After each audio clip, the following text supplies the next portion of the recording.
So the ocean is a really complex and dynamic environment, and ideally we want to study organisms in their natural setting. So we built this system to take microscopic images underwater. My name's Andrew Mullen. I'm a PhD student at the Scripps Institution of Oceanography at the University of California, San Diego. My work focuses on designing instruments that operate in the ocean, specifically building systems to take microscopic pictures in the underwater environment. With the instrument, we were able to look at individual coral polyps and see their behavior and competition with other types of corals. So I dive with the system to the subject I want to image, and then I set the imaging unit up on a tripod and I control it with the underwater computer. When we set it up, we first put it into rough placement using the tripod, and then using the tunable lens inside, we're able to precisely focus on what we want to look at.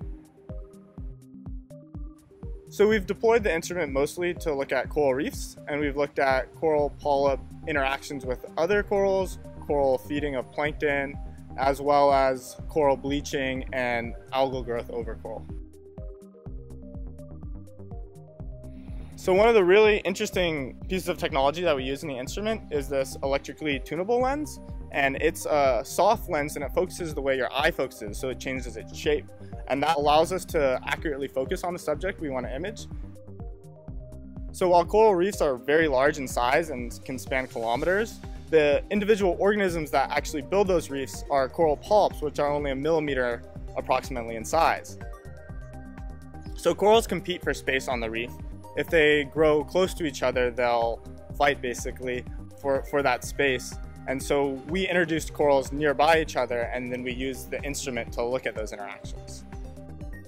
And you can see one of the polyps starts emitting its mesenterial filaments, which is basically its gut. And so it's digesting the other coral next to it.